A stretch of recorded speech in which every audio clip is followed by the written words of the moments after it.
Sa linya ngayon si Attorney Benjamin Tolosa Jr., ang isa po sa mga spokesperson nga po ng prosecution team ng Kamara. Good morning po, Attorney. Hello, magandang umaga ho. Manong Ted, hindi Richard, magandang umaga din sa lahat ng mga Apo, ito hong inyong sinasabi ho na motion, manifestation para ho baguhin na yung sequencing natin. Formal na po itong tinanggap ng impeachment court?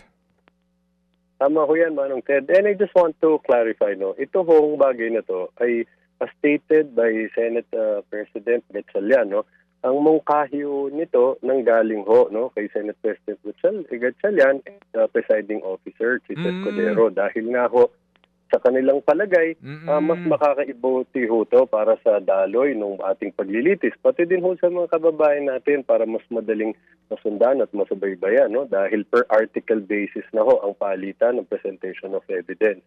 So ngayon ho, nag-submit na kami ng Monday ng formal manifestation stating na we agree with the proposal ho, no. So nung kahapon naman doon sila sumagot at sinabi nilang sila naman ay tutol sa umungkahi ho, no, na palitan ng order. Okay, very good thing na kayo po inatawagan namin to clarify the issue kasi ngayon ang laman ng balita na parang sa inyo nang gagaling, no? Yung original na proposal. Okay, sige. Kailan po ito nabanggit ni presiding officer po tsaka ni SP Gatchalian na panukalang ito? During the last trial ba o kumbaga off the air lang? Ito sa more of a sidebar, no, hindi ho yan during the hearing itself, pero nung huling araw ho ng paglilitis yan, no. Nung una, but yun nga ho, no, si ano naman ho ang unang nag-announce na din to the public, si Senator Senate President Gatchalian, na ganun nga ho, sa kanila naman ho nang galing yung mungkahi at tinanong yung mga parties ng preference nila, ano ho, kung sang-ayon kami. But ang sa amin ho dyan, as stated in our manifestation, pinaka-importante ho dito, actually, meron naman ho authority, no, under the Constitution, under the rules of court, and the rules of impeachment, na pwede namang palitan ng impeachment court ng order of presentation of evidence regardless of the preference of the parties, no. Pati ho sa pre-trial order, meron ho kasing kwalatilya dyan nakalagay, no, itong nakalagay doon na kung paano presentation of evidence may be modified by the court to ensure the fair, orderly, and expeditious conduct of the proceedings. So kung sa palagay ho nila yan ho mas makakabuti, actually, pwede ho nilang palitan yan na sila ho may discretion dyan. Okay, sige. So, yung nga pong binabanggit nyo, no, yung benefit nito sa pangkalahatan. Pero nga po, tumutol na ang defense dito. Kapag po ganyan na kayo ay pabor, tutol ang defense, yan ba, the court will have to resolve it in open forum, in open hearing? Tama po, no. So inaasahan namin magkakaroon ho siguro ng clarity dyan sa hearing mamaya kung ano na ho ang final na pagpapasya ng korte dito. Dahil nga ho, tulad na sabi namin, malinaw naman ho sa rules, may discretion naman court dyan regardless of the preference of the parties. Kung ikakaganda naman ho ng takbo at daloy ng paglilitis. Opo, sige. So, magkakaalaman tayo mamaya. Mamaya ho ba, hindi ho naman gusto namin ma-preempt kayo, ano po, pero total, yun din ho naman mapapanood natin in an hour's time, no? Ano ba ang ating inaasahan dito sa Article 1 na ito, na inyong presentation?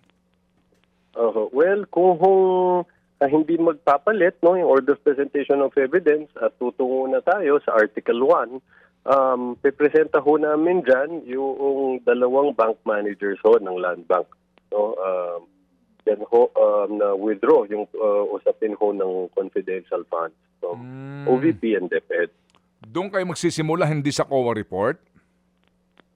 Ay, tama ho yan. Dahil yan ho ang na-mention namin dun sa last na hearing ho. Oh, I see. Okay. So, nung in-identify ho namin sino po yung witnesses namin for today. Opo. Yung withdrawal muna, doon kayo magsisimula? Tama po. Patunay na nag-withdraw. So, kailan po lalabas yung mga resibo tungkol doon sa mga tumanggap ng confidential fund? Today din kaya? Hindi na ho siguro kakayanin sa oras, Manong Tedo. But abot din ho tayo dyan. Okay, sige. Sino po ang tatayo for the prosecution? Ang lead ho namin dito na public prosecutor, no, si Kong Joel Chua ho, Umaasahan natin siya ang unang tatayo pag Opo. pupunta na ho tayo sa Oo, ng Article 1. siya muna ang tatayo pero private prosecutor po ang siyang kikilatis at I mean siya hong mangangasiwa doon sa witness. Hindi naman ho, pero abangan ho natin. Anong said, no, I hope you understand. Ang policy ho namin dyan is not to disclose muna. No? Opo. Kailan muling lalabas ang Shell Joke, no? I'm sure somewhere ho, sa mga articles, no, makikita ho natin na either mag-oral arguments ulit or present ng witness. Ho. But Opo. definitely, makikita ho natin siya ulit sa pag-release na Opo. to. And speaking of Dean Jokno, and speaking of Congressman Jokno, meron pong mga video lumabas nito hong nagdaang mga araw na parang pinutol-putol at doon sa video pinalalabas po na para bagang nile-lecturean na isang estudyante ang isang former founding dean ng LaSalle College of Law tungkol sa batas na pinag-usapan doon sa impeachment trial. Ano po ang balak dito ng prosecution? Well, Ted, salamat ho sa katanungan nyo. Actually, nakakabahala ho yan na it reached our attention na meron hong some members of the impeachment court na meron nga hong ganitong post. No? Yung isa is it contained edited video dun sa naging oral arguments ni Dean Shell. No? Tapos ang mas nakakabahala din ho dyan, merong text overlay na nakalagay, nagbibintang pero walang ebidensya. Tapos may sumunod pa ho naman na reposted yung video kung saan dun sa video na yon sinasabi itong impeachment proceedings is a waste of taxpayers' money. It's a futile exercise and ultimately it will fail. Nakakabahala ho to, no? Dahil it may give the public the impression that there are members of the impeachment court that are impartial, no? Dahil ho, ang napakahalaga ho niyan na spirit ho ng fairness and impartiality, dapat judges should not only be impartial but must appear to be impartial. Dahil kung hindi ho, baka mabigyan ng impression ang mga tao na hindi hahatol ang mga judges based on the evidence presented. Ma-erode ho yung confidence ng public natin sa important institutions tulad ho nito. No? And to be clear, we don't want to put on the spot or condemn any particular member of the impeachment court. No? But we have to say ho, no? This is a collective stand of the prosecutors panel, no, na nakakabahala ho itong mga ganitong bagay. But sa tingin naman namin, no, madami hong pwedeng explanation dyan, baka error ng mga admin staff na nagko-control do, dahil sa tingin namin hindi naman ho yan sasadyain na kahit na sinong senator judge, no, dahil against din yan dun sa mga post nila, senator judge, dun sa obligation nila to observe political neutrality, no. So sa tingin namin baka naman ho may explanation dyan, but just the same, ito ho ay sana ho maiwasan dahil nga ho napaka-importanteng bagay, no, na hindi maisip ng mga kababayan natin kahit na, no, na magkaroon ho ng conclusion na mukhang na prejudge na. Sige, so mainam din ito, no, na inyong kinaklaro kasi baka kayo mapatawag ng principal, mapatawag kayo at ma-admonish, no, admonish dito po sa ng impeachment court.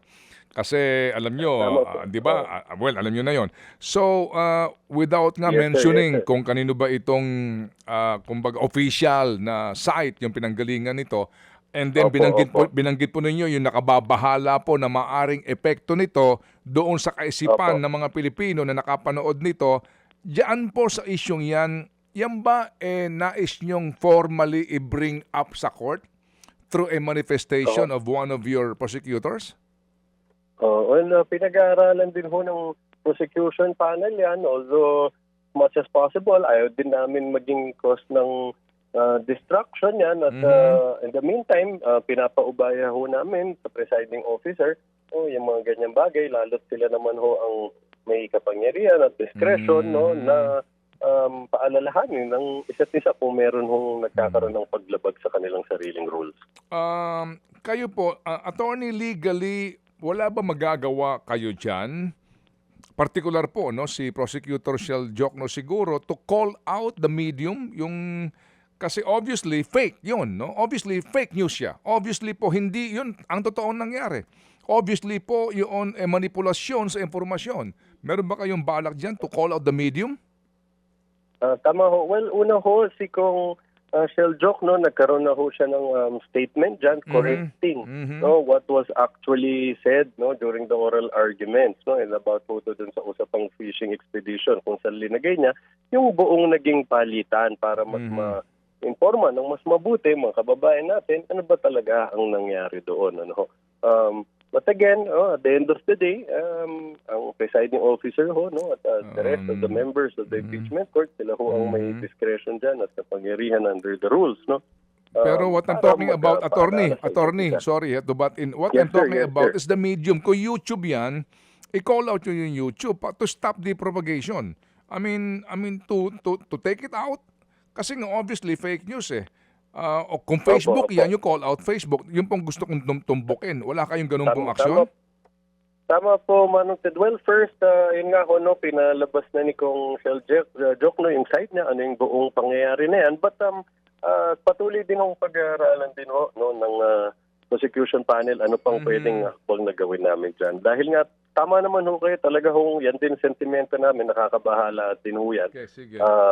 Kung meron hindi makuha kompletong informasyon ng mga kababayan natin tungkol sa paglilitis. Kasi sa panahong ito, attorney, ito na ho yung babala ninyo ng inyong grupo, sila Ginoong Ridon, sila Ma'am Jervil. Ito ang babala ninyo na watch out for this disinformation. Babakbakan ang magkabilang panig, maging defense, no? Nang sa social media. Ito po yun, ito na yun, it's happening now and I don't know kung paano niyo tatanggapin itong ganitong mga pangyayari. So usapin po ng pag-action legal at mabilisan, otherwise sa bandang huli po ng trial na ito, baka kung sino po ang mas malaking propaganda ang siya hong kakatigan ng mga Pilipino. Tama ho, Ted, and we really agree the sentiments and the concerns, no? Kaya kami nga din ho, nababahala din dito. But we will take the appropriate steps po kung paano po makombat ganito. Okay. sabi nga ni Presiding Officer Cheese, ito yung handicap ng mga spokesperson eh. Very, very safe. Sumagot, ha? May pahab. So, maraming salamat sa pag-intindi ho, Manong Ted. We understand, attorney. Ito Yes. pahabol lang po ni Madam Chair. Oo. Attorney, tama ang start 10 a.m. today. Sa mga susunod na linggo, ganun din po. Ang sabi nyo kanina, 2 land bank officials po ang hihaharap nyo ngayon na may kaugnayan po dun sa Article 1 ng Articles of Impeachment. Sa susunod na linggo, may mga nakalatag na rin po ba kayo kung sino yung mga ihaharapan na ibang testigo? We'll most probably inform the court today ho, kung sino yung mga next witnesses natin. So to clarify, so titignan ho natin yan no, kung may sapat na oras na mabibigay sa atin para mapresenta ho natin yung dalawang testigo sa ngayong araw ho na to. No? So depende din sa magiging takbo kung papayag na mag-stipulate on some other matters in defense para mapabilis. So mas makakatulong din ho yan. Okay. Sige, so attorney, kami po manonood mamaya and as always, muli pong tatawag sa inyo to clarify matters para po sa tamang informasyon. Salamat, attorney. Maraming salamat din ho at magandang umaga ulit. Yan po ang pagliliwanag ni attorney, hindi sa kanila nanggaling yung panukala, nanggaling daw mismo kay SP Gatchalian at kay Presiding Officer. Mga kapatid, patuloy po kayong tumutok sa 105.9 True FM para sa totoong balita, impormasyon, music and entertainment. Mag-subscribe sa aming YouTube channel at podcast at sundan nyo kami sa Facebook, Instagram, X at TikTok sa True Network PH. Bisitahin din po ang aming official website, truefm.ph. At panoorin din kami sa True TV Signal, Channel 19. Kami po ang 105.9 True FM. Laging true sa'yo, kapatid. Dito tayo sa totoo, tunay at tapat.